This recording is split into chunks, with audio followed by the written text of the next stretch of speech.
Okay, let's get into it.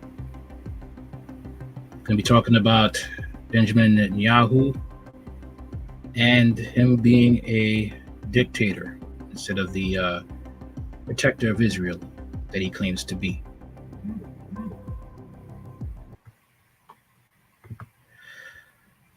Netanyahu threatens the U.S. with 9/11, with new 9/11 if Israel isn't given conditional support.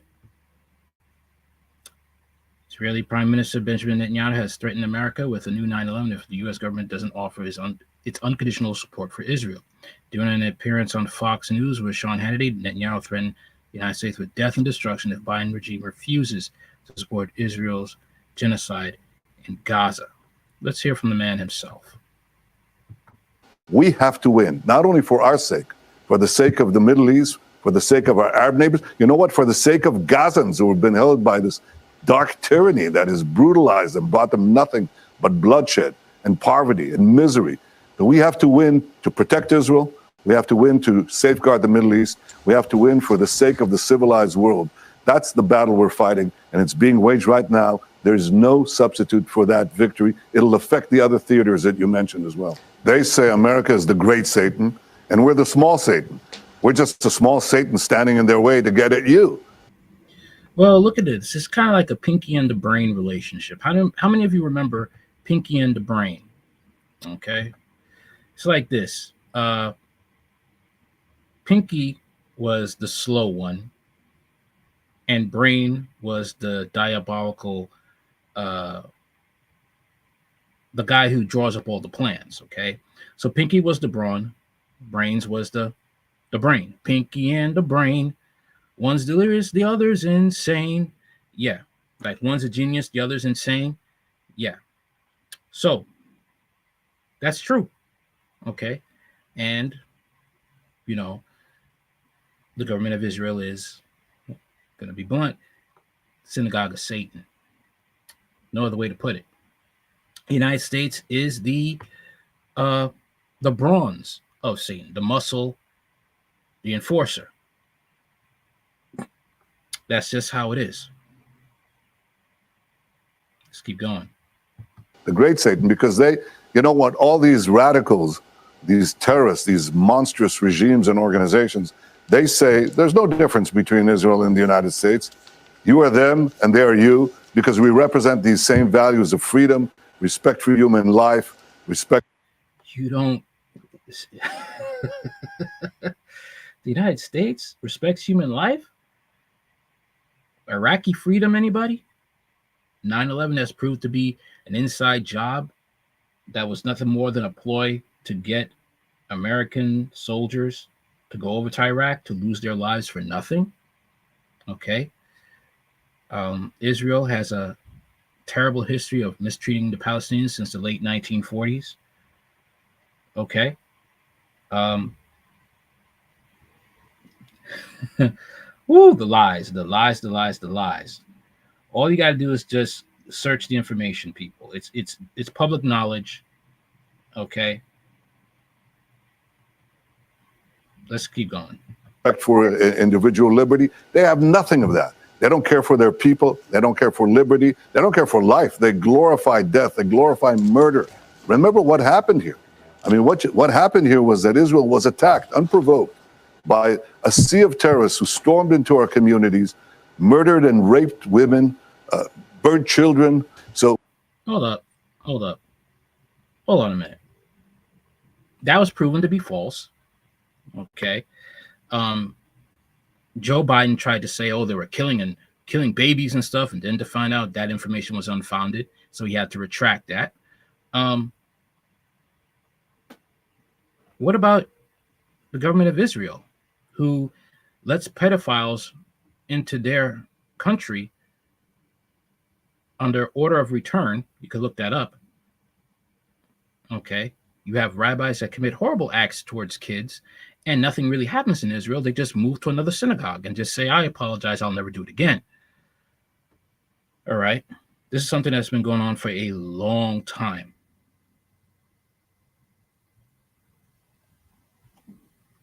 They want to talk about harming women and children. What do you guys do? Once again, take a look into that Talmud. You'll see how they think of people who are not of them, how they think of you, and everything else. All right. So who's going to win? Are the good guys going to win, or the bad guys are going to win? And of course, we have to make sure that the forces of good, the forces of peace, the forces of progress and prosperity, they win, and not the forces that. This sounds a whole lot like George Bush, his speech before, before the United States military entered into war with the Middle East. Very much so. This speech he's given on Sean Hannity, it sounds very much word for word. Very much so. That take us back to the dark ages. That's the battle, and it'll affect every single person, not only in the Middle East, but well beyond. Because if Israel is imperiled, if the Middle East goes down, Europe is next. It's like ISIS. People thought it was a local thing. It wasn't. It was a global thing, and it affected Americans. Yeah. Got a flashback. Every word that was coming out of his mouth was a flashback of 9/11. All right. DCClothesline.com. Should Israel fail in war, Netanyahu threatened massive repercussions for the white majority world, including both the United States and the whole of Europe. If we don't win, then Europe is next and you're next. Netanyahu said to Hannity and his viewers, and we have to win. Repeatedly throughout the interview, Netanyahu likened himself and the Jewish people to civilization, everything else to barbarians, especially the Palestinian people of Gaza. That Talmud is just spewing just out of his pores. You just hear the ethnocentric superiority just coming out of his mouth. Reiterating Israel's light versus darkness theme throughout all of this, the Jewish state is always the good guy, according to Netanyahu, and while everyone else, mainly the Palestinians, are the bad guys.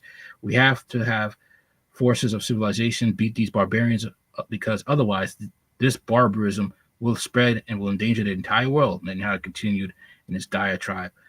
Every American, every civilized country will be under peril. We have to win.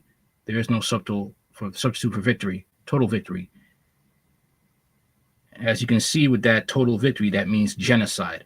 As you may recall from the George W. Bush years, this is the same rhetoric that was used in 2003 to sell Americans on entering the war in Iraq. We have heard a whole lot about light versus darkness back then as well, including the infamous weapons of mass destruction myth that was used to justify the takedown of Saddam Hussein. Netanyahu has also used similar language over the years when referring to Iran and the nuclear threat that it allegedly poses to Israel. Again and again, Netanyahu has painted Israel as standing for what is right and good, and its neighbors and the rest of the world as standing for what is wrong and evil.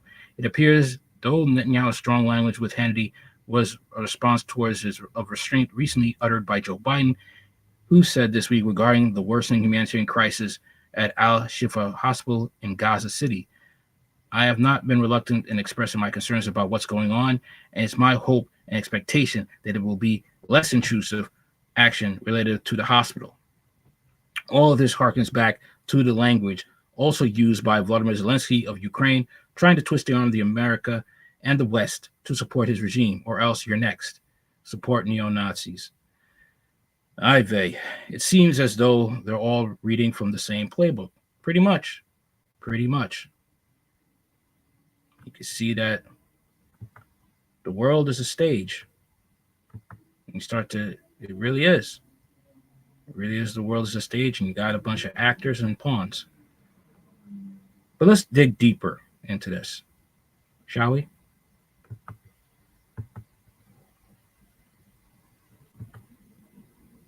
All right.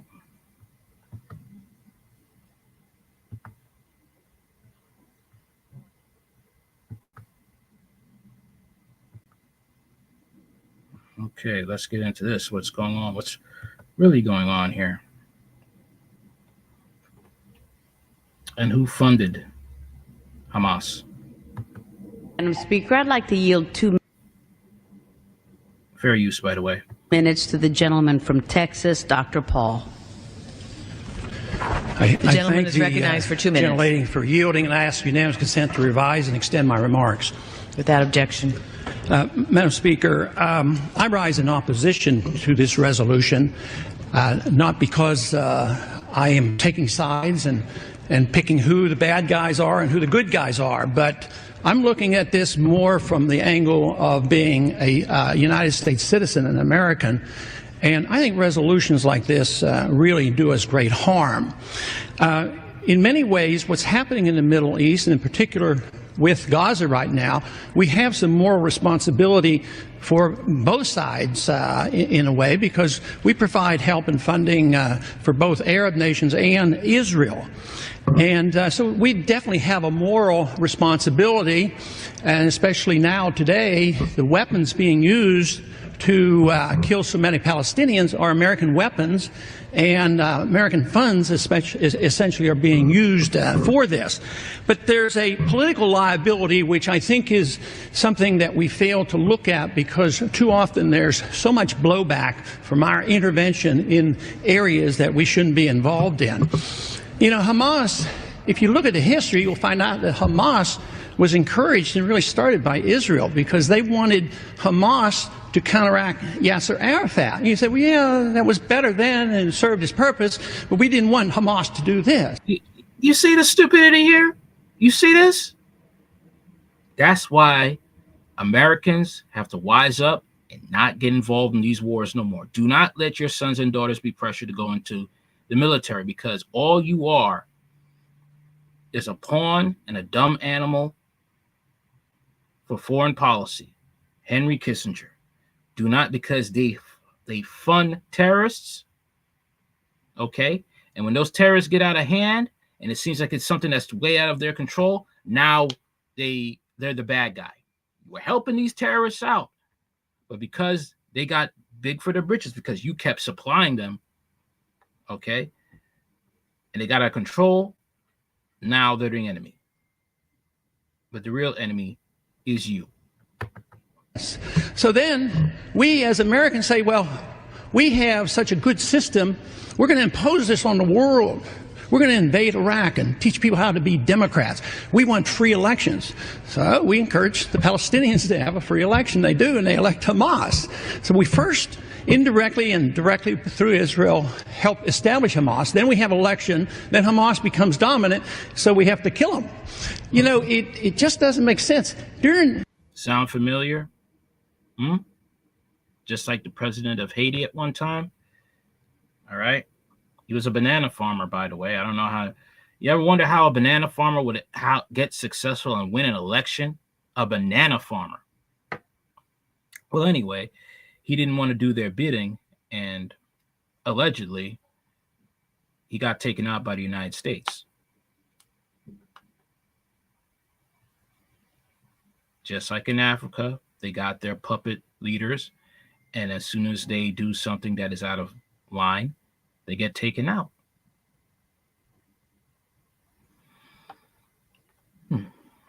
During the 80s, we were allied with Osama bin Laden, and we were contending with the Soviets. It was at that time our CIA thought it was good if we radicalized the Muslim world. So we financed the madrasa schools to radicalize the Muslims in order to compete with the Soviets. There's too much blowback. There's a lot of reasons why we should oppose this resolution. It is not in the interest of the United States. It's not in the interest of Israel either.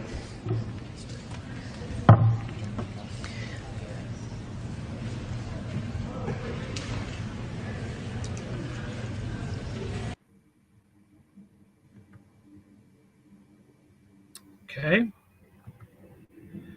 So, not in the interest of Israel. Yeah, the citizens, but let's take a look into this now.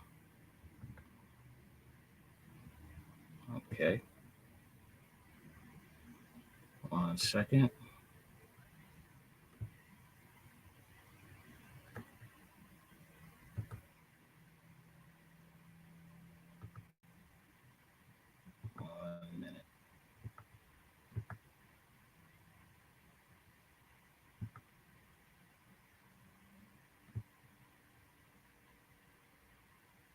Yep.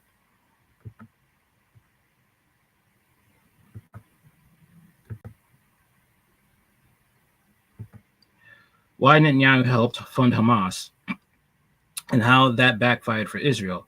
Benjamin Netanyahu led Israel didn't create Frankenstein's monster. It's for sure helped nourish it. That is why Israel funneled Qatari money to Gaza as Hamas lulled it into a false sense of security, and its citizens paid a heavy price for the miscalculation. Israel had pledged to destroy Hamas. It, however, ironically, that Israel's government under President Benjamin Netanyahu consciously, channeled funds to Hamas and helped it to gain strength and the power that it has today. But why did Israel do so, and how did its calculation go awry? Benjamin Netanyahu's government worked with the singular purpose of trying to prevent the formation of a Palestinian state. According to experts, it also sought to buy peace by giving Gaza residents a glimpse of a better life by funneling money and providing work permits. The issue of funneling Qatari money to Hamas by the Israel government was mentioned in public by Saudi Arabia's former intelligence chief, Prince Turk Al-Fawzi. In an address on October 20th, Al-Fawzi remarks came after Hamas terrorists on October 7th butchered over thousands of Israelis and took over 200 hostages. Al-Fawzi's statement surprised many, as people couldn't make sense of the contradiction. Why would Israel funnel funds to Hamas in the first place? If Israel didn't directly create a Frankenstein's monster, it sure did help nourish it. That the Netanyahu government has been working against the formation of an independent Palestinian state has been clear for years. The creation of Israel settlement deep within the West Bank negates the scope of a two-state solution to the Israeli-Palestinian conflict. I've said it before, these people have been mistreating the Palestinians since the late 1940s, okay? And they don't want to share the land. They don't want a two-party state. They don't want that. They'll lie to you in your face, okay, and do sneaky crap behind your back, have you in a sense of a false security to stab you in the back and mistreat you, okay? They have been doing this for years.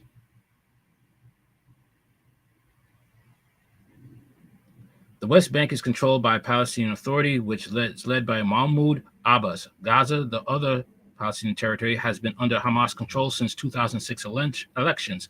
Hamas ousted the Palestinian Authority, Fatah, in that election. That Israel Prime Minister Benjamin Netanyahu was against a Palestinian state was reported as recently as July by the Jerusalem Post. Palestinian hopes of establishing a sovereign state must be eliminated. Netanyahu told members of the Parliament Committee in a closed-door meeting. According to the Jerusalem Post, Netanyahu's remarks came as he was discussing plans for a scenario that did not have Mahmoud Abbas at the helm of the Palestinian Authority. Netanyahu said that Israel needed the Palestinian Authority and shouldn't let it collapse. That is fine balancing that Israel under Netanyahu has been trying to do for years now. Keep power centered between the West Bank and Gaza separate. Neither let the Palestinian Authority get strong nor allow it to collapse. And more importantly, prop up Hamas. The idea was to prevent Abbas or anyone else in the Palestinian Authority, West government, from advancing toward the establishment of a Palestinian state, writes journalist Tal Schneider in the Times of Israel. Thus, amid this bid to impair Abbas, Hamas was upgraded from a mere terror group to an organization with which Israel held indirect negotiations via Egypt, and one that was allowed to receive infusions of cash from abroad, writes Schneider. So you guys are supposed to be good? You're supposed to be the good guys? Netanyahu? How could you be the light when you're doing things in the dark? Which makes you actually dark. You're not the light, you're the dark. Hamas has several sources of funds, but money from Qatar is the mainstay. Gas-rich Qatar has been given hundreds of millions of dollars in aid to Gaza residents since 2014. At one point, Qatar spent $30 million per month to help operate Gaza's lone power plant. and support needy families and officials in the Hamas-run government, according to a Reuters report from October 2023.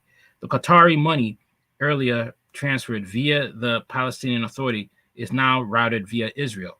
Qatar transfers the money electronically to Israel. Israel and the United Nations officials carry the cash over the border to Gaza in suitcases. Qatari aid to Gaza Strip is fully coordinated with Israel. The UN and the U.S. Reuters quoted a Qatari government official was saying. Needy families in Gaza then receive the cash and sign a document, a copy of which goes to Israel, Qatar, and the UN. Other than the funds funneled by Israel, Hamas uses a global financing network for support from charities and friendly nations, passing cash through Gaza tunnels or via cryptocurrencies to bypass international curbs. Iran, Israel's bitter enemy, too funds and arms Hamas.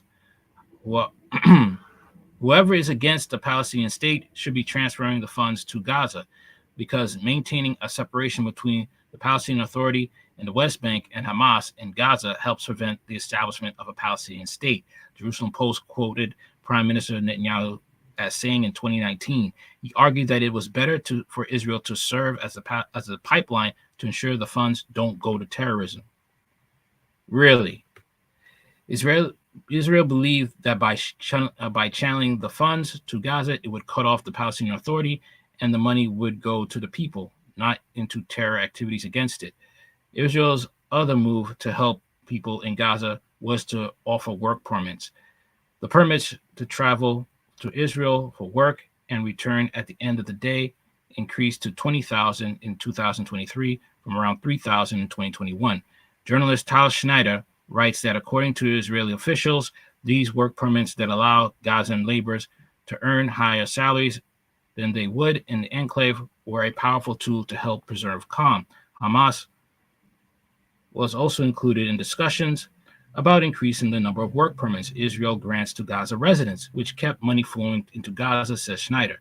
In a recent post on X, Avi Eshkov, Middle East commentator and photo creator, highlighted how thousands of Gaza residents worked in Israel and were treated in hospitals here. In fact, Israel withdrew from Gaza in July of 2005. Before October 7th, Gaza had an open border with Egypt for people who wanted to leave or fly. Gaza had electricity, water, fuel, food, etc. coming from Israel and Egypt. 19,000 people went out every day to work in Israel. Thousands of people from Gaza were treated in Israeli hospitals. That wasn't an occupation or siege, so stop justifying terror, Avishanda said. Wow. All right. How Hamas used calm as cover, but Netanyahu's calculations would go horrifyingly wrong. Hamas somehow managed to lull Israel into complacency. In 2017, Hamas played a diversionary tactics by softening its stance on Israel. Hamas leader Khalid Mishal realized the policy document in 2017, which for the first time indicated a willingness to accept a Palestinian state along with Israel, although without recognizing the Jewish nation. It also said Hamas' struggle wasn't against Jews, but against Zionist aggressors.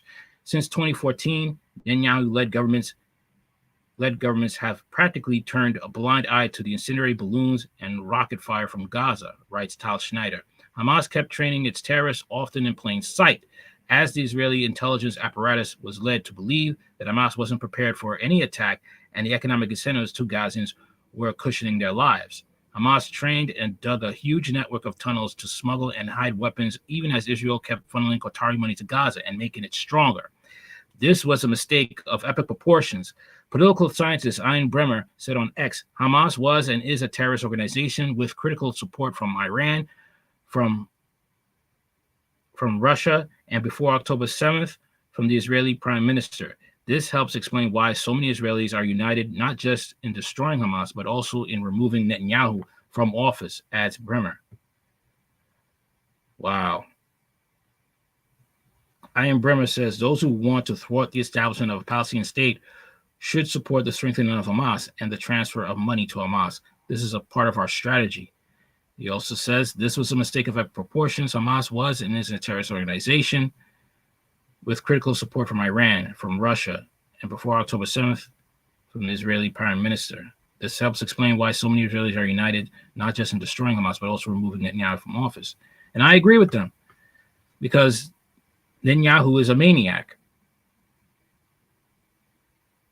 You got intel from Egyptian officials 3 days before the Hamas attack, and you told your military personnel to shut down the Iron Dome. You sacrificed those lives for your own ambition. Israeli Prime Minister Netanyahu has come under tremendous pressure and criticism after October 7th Hamas attacks, which have claimed the lives of 1,400 Israelis and are being described as Israel's 9/11. If he is being slammed for the deadly attacks at home, abroad, he is facing criticism for the Gaza offensive.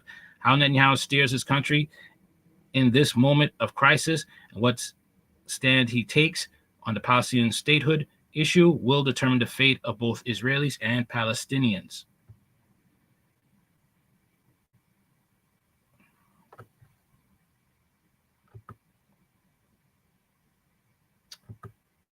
That is some clown behavior, man.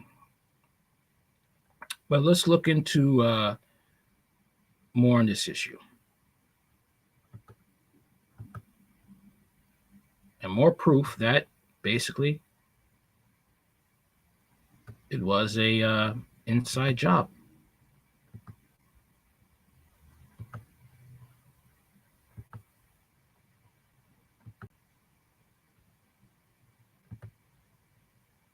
Inside job by the globalist elite, who are working to ensure the Israeli false flag will light the fuse to ignite a holy war that will spiral out of control and lay the groundwork for the elite to usher in a one-world government and one-world religion. Rothschild admitted his family created Israel as part of the great master plan for World War III, and now their agenda is playing out before our very eyes. But there's just one problem for the globalist elite and their plans to enslave the human race.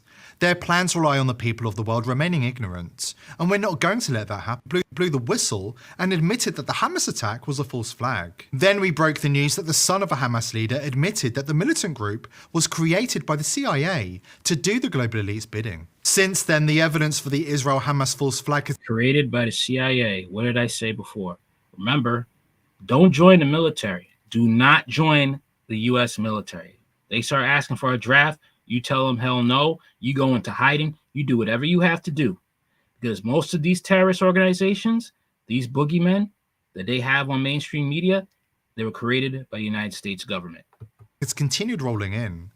At this point, only those who are still watching CNN are in the dark about the real nature of the Israel-Hamas war. There is no longer any need to wonder why Israeli military took 7 hours to respond to the Hamas attacks on October the 7th. Netanyahu is a globalist stooge who's been quietly propping up Hamas for years. It's an open secret in Israel. Now footage has emerged of an Israeli Apache helicopter killing many Israelis at an October 7th concert in Israel. The government of Israel later blamed the killing on Hamas. In reality, Israel and Hamas were in bed together.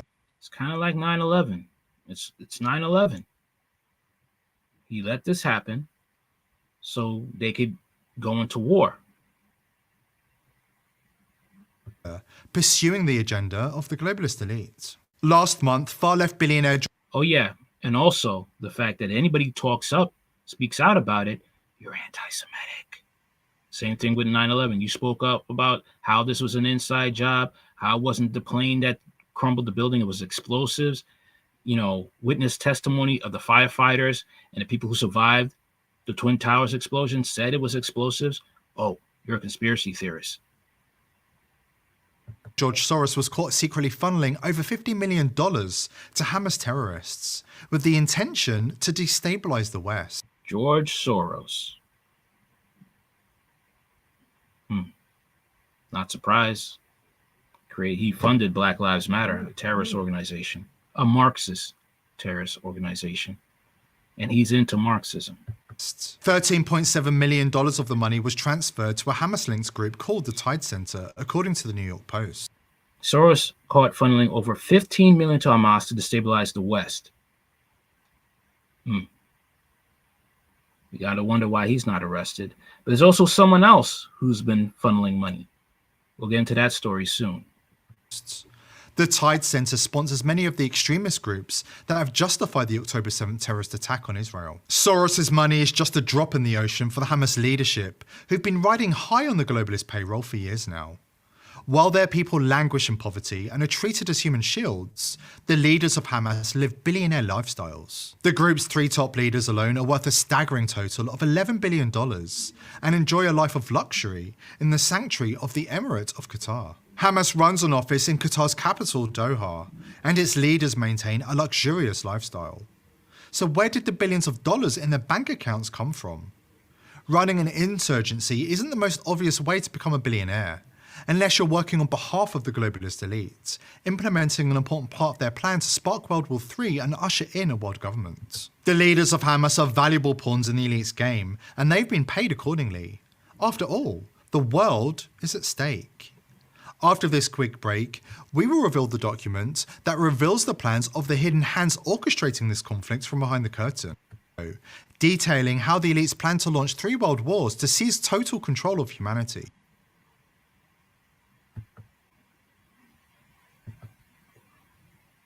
A third global battle will be fought between the West and Islamic war leaders. Albert Pike wrote the letter 152 years ago, detailing how the elites plan to launch 3 world wars to seize total control of humanity. Pike was a 33rd degree Freemason occultist Grand Master and creator of the southern jurisdiction of the Masonic Scottish Rite Order, as well as a notorious Luciferian and a general for the Confederacy in the American Civil War. In his letter, he details how the New World Order will provoke a holy war between the Zionists and the Islamic world. He predicted 3 world wars. The First World War, he said, must be brought about, and I'm quoting from Albert Pike. The First World War must be brought about in order to permit the Illuminati to overthrow the power of the czars in Russia and of making that country a fortress of atheistic communism. The divergences caused by the agents of the Illuminati between the British and German empires will be used to foment this war. He says, quote, the Second World War must be fomented by taking advantage of the differences between the fascists and the political Zionists.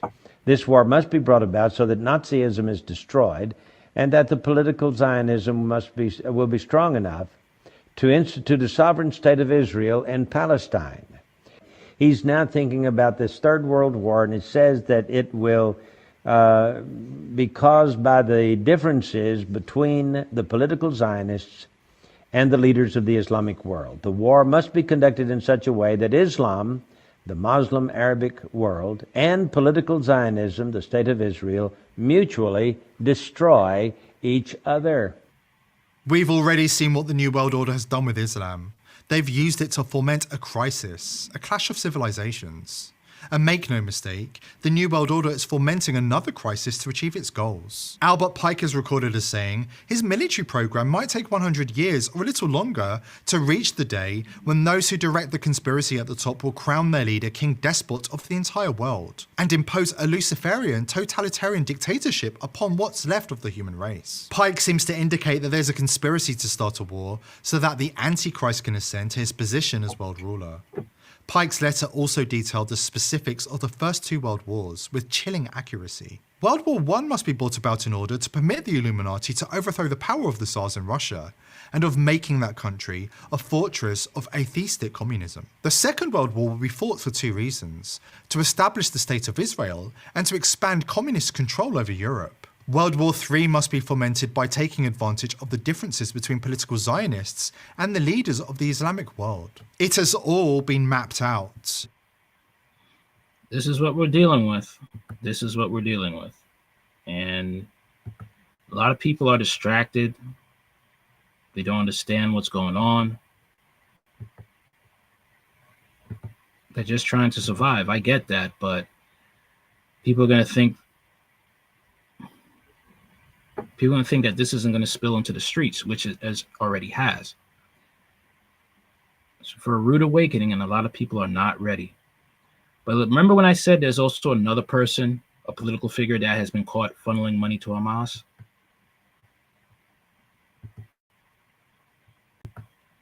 Here he is. Gavin Newsom, caught funneling millions to Hamas. California Governor Gavin Newsom has been secretly funneling millions of dollars to Hamas terrorists and radical Islamic groups, according to a bombshell new report. In January of 2022, the Newsom regime released $47.5 million to provide physical security enhancements to nonprofit organizations that are at a high risk for violent attacks and hate crimes due to ideological beliefs or mission. At least $40 million from that funds has gone to mosques whose leaders cheer the annihilation of Jews and Israel, according to the report. The Gateway Pundit reports, despite California having a budget shortfall of $32 billion, Newsom confirmed last month that he would double funding for the program after Hamas terrorist attacks on Israel that took place on October 7th. Wow. You have this type of money problems for California, but you are funneling money to terrorists.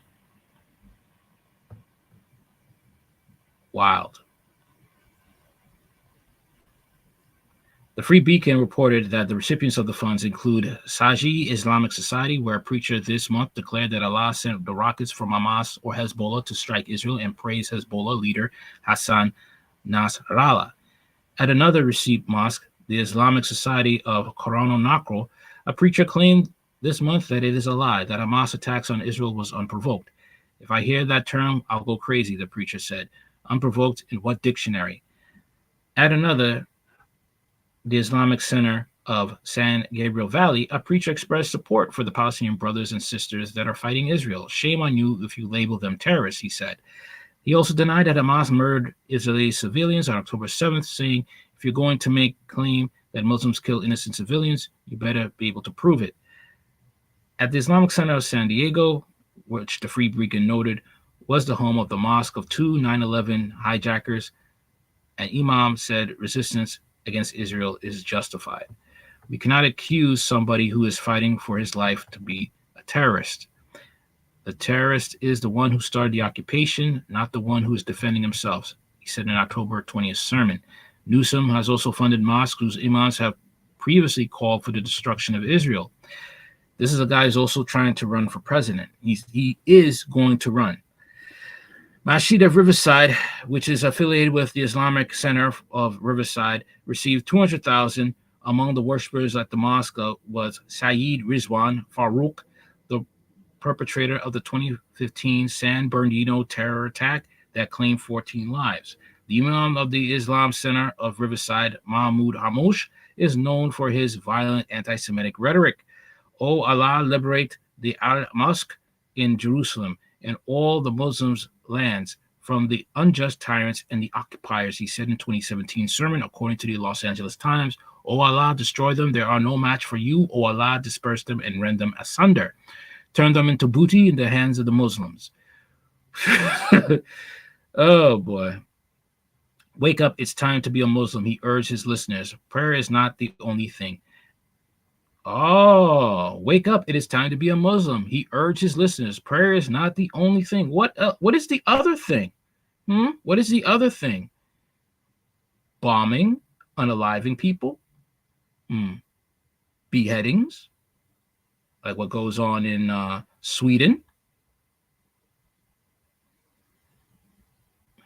At the Islamic Center of Hawthorne, which also received a $200 grant, Imam Hamdik Sadiq prayed last year, "Oh, Allah purify the Al-Mosque from the malevolence of the Jews." The Free Beacon reported that the grants have also been awarded to several Islamic advocacy groups which allege links to Hamas.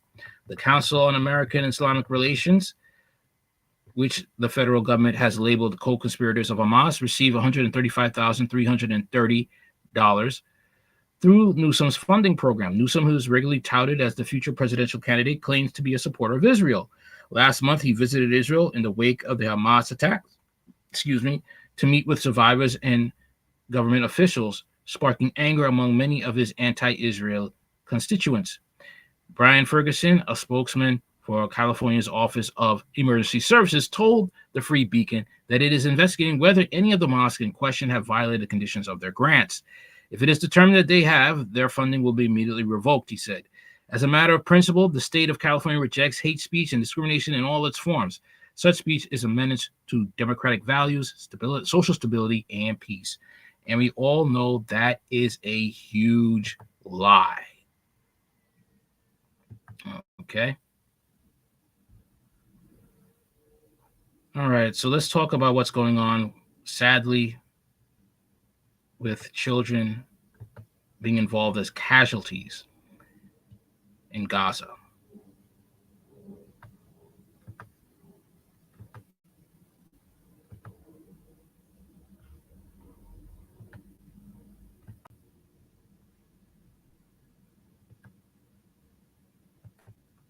Tonight, fair use. After 2 of its schools in Gaza became the latest targets in the war, with children among dozens feared dead. The head of UNRWA, that's the Agency for Palestinian Refugees, says that 4,000 people had been sheltering in one of the schools. Well, let's take a look at today's key developments. According to the Hamas-run Gaza Health Ministry, at least 50 people were killed in an attack on the UN-run Al-Fahura school. The IDF says it's investigating. Hospitals across northern Gaza are struggling to remain open. Al-Shifa, which is Gaza's largest hospital, a primary target of the ground assault, is being evacuated. Well, the focus may soon turn to Han Yunis in the south, which could become the next front in Israel's operation. The IDF has put out a statement urging Palestinians in the area to move further south to the safe zone of Al-Mawasi. Our Middle East correspondent Alistair Bunkle has this report and a warning. It does contain some distressing images. Thousands of Gazans had fled to schools believing they would be safe from the fighting. But in the early hours of Saturday morning, 2 UN-run schools in the Jabalia refugee camp in northern Gaza were hit by missiles. These pictures, filmed in one school at first light, show the bodies of people killed as they were sleeping. Babies, toddlers, teenagers and women. It's not clear whether this was an Israeli airstrike or a failed Hamas rocket.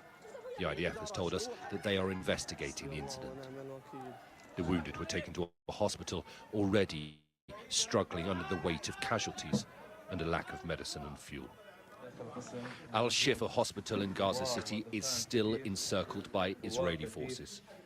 Doctors and patients were reportedly given an hour to leave. Some did, waving white flags as heavily armoured Israeli vehicles crossed their path. However, the IDF says that no evacuation order was given. We've created a corridor for them to get out of the hospital and then to head south towards southern Gaza Strip. The area of the Mawasi is a safer zone in order for people to get out of harm's way. The IDF has said that it has found weapons in the hospital, but has shown little evidence yet of the alleged tunnel network underneath it. And Hamas today has accused Israel of lying and claims that Shifa Hospital was not being used as a command center. The falsity of their claims and lies therein is exposed, as they did not find there the alleged command or control room, nor did they find any of the other prisoners or officers there, let alone any of them.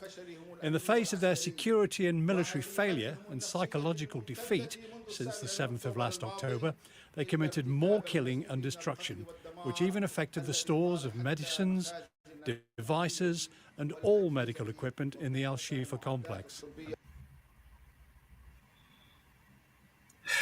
It's insane, man. It's insane what's going on.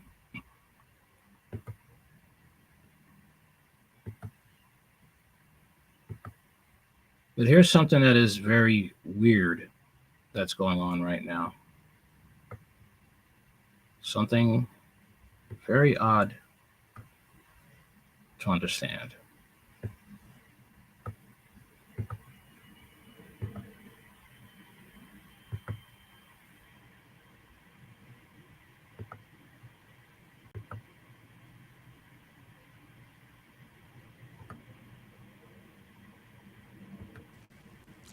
Social media continues to surprise. Actually, scratch that. Social media continues to disgust. Guess what the latest trend on American TikTok is? Defending Osama bin Laden. And no, we have not mixed up the name. We are talking about the former Al-Qaeda chief, Osama bin Laden, the man behind the 9/11 attack. TikTok users in the US are sympathizing with him. They say he was wronged by the United States, that his actions were justified. Now, I know you have questions, like how does someone even arrive at this conclusion? And why now? So first, let me tell you the backstory. In 2002, Osama bin Laden wrote a letter. He called it a letter to America, and in that letter, he gave reasons for plotting the 9/11 attacks. One of them was Israel. Bin Laden accused the US of supporting Israel, of driving out Palestinians. Of course, that was not the real reason. The real reason was that Bin Laden was a radicalized mass murderer, a terrorist. But tell that to users on TikTok. They found the full text of this letter on The Guardian. They linked it to Israel's war on Hamas. And then they circulated it all over TikTok. Soon it became a hashtag. Hashtag letter to America. And guess how many clicks it had? More than 14 million by Thursday. 14 million clicks. Now, normal people would be disgusted by this. People who know what happened on 9/11, but not America's TikTok generation. Here's how some of them reacted to Bin Laden's letter. Reading this letter, it becomes apparent to me that the actions of 9/11 and those acts committed against the USA and its people were all just the buildup of our government failing other nations. The way this letter is going viral right now is giving me the greatest sense of relief. If you're Muslim and you've lived in the US since 9/11, you know more truth than the typical citizen. Now, She doesn't understand. This person right here, it makes you look bad, all right? Because you don't know the history of this man. This man was a monster. Okay? That's what he was. He was a terrorist.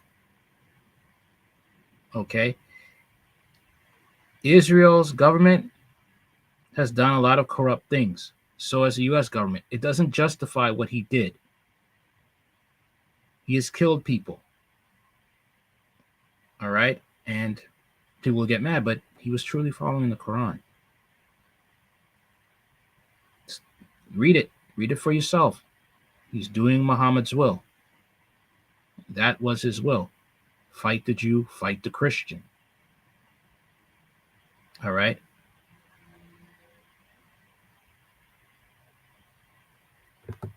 now it's all coming to light because of Palestine. I just read A Letter to America, and I will never look at life the same. I will never look at this country the same. I will never... I need you to stop what you're doing and go read A Letter to America. It is literally the craziest thing I've read in a while. And while I can't say that I'm that surprised, I am pretty shocked.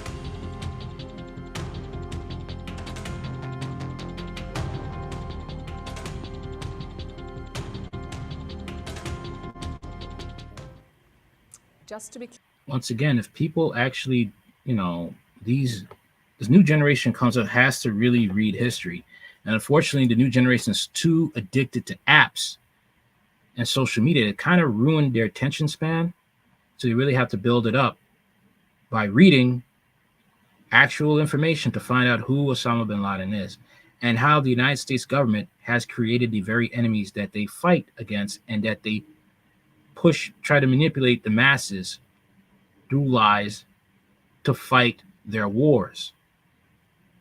Most of these terrorists, the United States government, CIA, has created and or funded.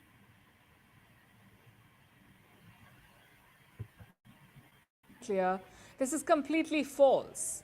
Osama bin Laden did not plot 9/11 for the Palestinian cause. In fact, the Palestinian Authority condemned the attack. Their leader was Yasser Arafat, and he donated blood for the victims of 9/11. But who will tell that to the TikTok generation? They're convinced that bin Laden was right. Now, the propaganda is not surprising. It has existed as long as human history. What's surprising is people believing it so easily. All it takes is a Google search or picking up a book or talking to people. You can easily figure out if something is right or not. Instead, these users blindly believe the video. Exactly. This generation that's coming up is extremely lazy, which, sad to say, they're going to probably end up signing up to go to war, only to lose a limb, lose their mind, and whatever little bit of that mind they have left, they'll be able to use it to find out the truth. They'll end up like another bitter, disillusioned veteran that's treated like crap by their government after they've been no use to them. What does TikTok have to say about this? It's now taking down these videos. The hashtag has also been removed. The company says it violates the platform's rules. At the same time, TikTok is also downplaying the whole episode. Listen to what they've said. The number of videos on TikTok is small and reports of it trending on our platform are inaccurate. This is not unique to TikTok and has appeared across multiple platforms and the media. Now, we can understand people pushing propaganda on the platform. TikTok has 1.5 billion users. It's not possible to monitor all of it. But when a hashtag gets 14 million clicks, you really have no excuse. They don't care. They want those clicks. They want those views. TikTok is a business, okay? And if it's generating views, it's getting people's eyeballs attached to that particular content, they're making money. So they're just putting that out, oh, we'll feel sorry, but we're still going to make that money somehow. That's just how it is. It should have been removed much earlier. Having said that, TikTok is right about one thing. It's not just them. Every social media platform is guilty here. Take Instagram, for example. Take a look at this video that has gone viral on Instagram.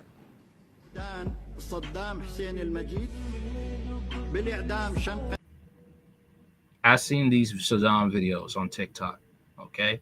And they try to frame it as he was this bad boy, this guy to look up to, all right? Like one of his military officers made a joke. This is a light joke. He had that man's tongue cut out, that man's son's tongue cut out, his home demolished, and his female relatives live in poverty. This is the man they have on TikTok, and they try to put him like he's some sort of gangster, like he's somebody you should emulate to be like. Dictators. The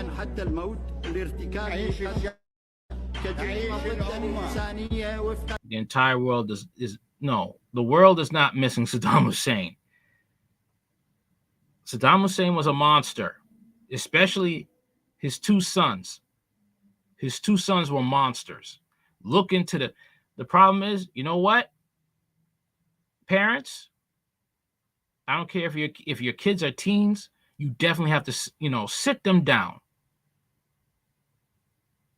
Okay, and tell them the truth about 9/11. Tell them the truth about these dictators. Who was Osama bin Laden? Who was Saddam Hussein? All right. Talk to them about who they were and what they've done. All right. Matter of fact, and if your kids are like, becoming 12, reaching 13, start talking to them about history. Talk to them about history before mainstream media and social media starts raising them. Because as you can see with TikTok and these social media apps, they're trying to raise terrorists. They're trying to get recruits. That's what they're trying to do. They're trying to recruit to fill these terrorist ranks. That's what they're trying to do. So this is a recruiting tool. They're trying to recruit now.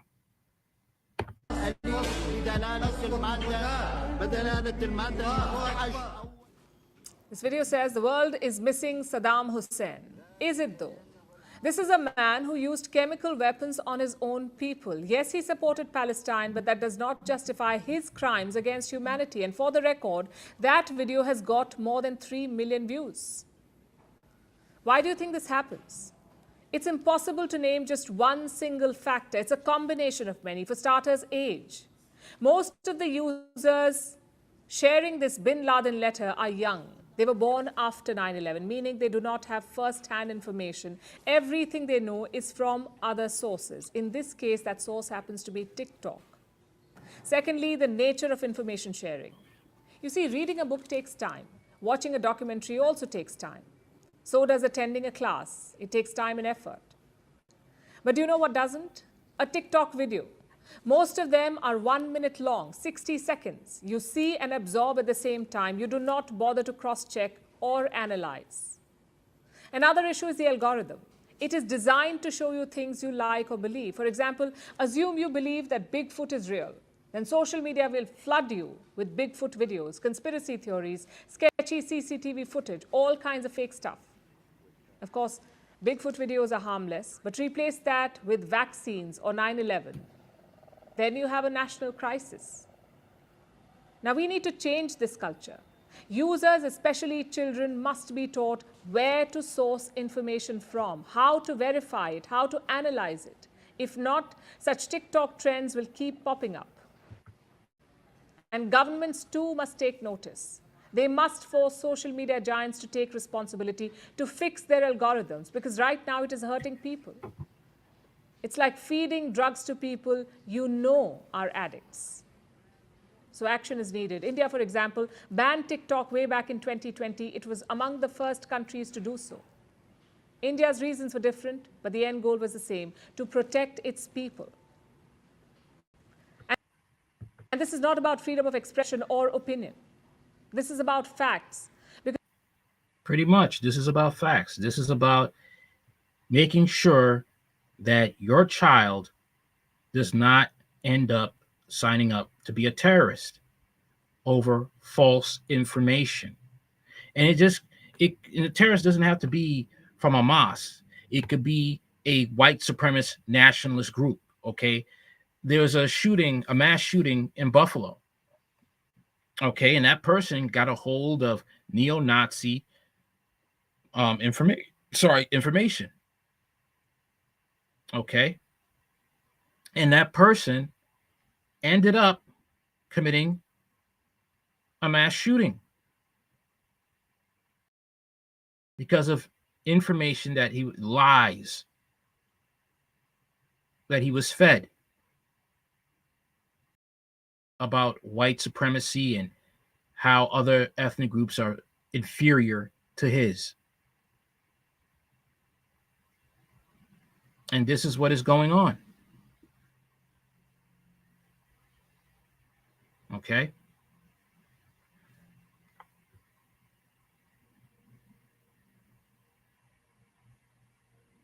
This is the nonsense that is turning people into monsters because of false information. And this is where I say that TikTok and other social media platforms can be dangerous, because they know that the young generation is lazy. Let's just be honest.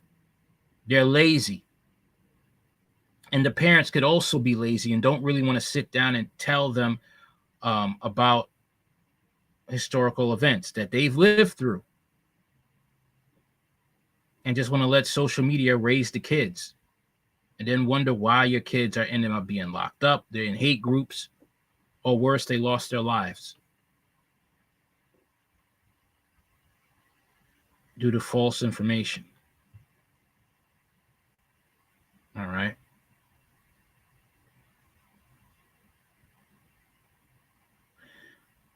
But that's it for now. Anything you want to know about this channel is in the description box. Check out my Patreon channel. And that's about it. Okay. Later. Peace.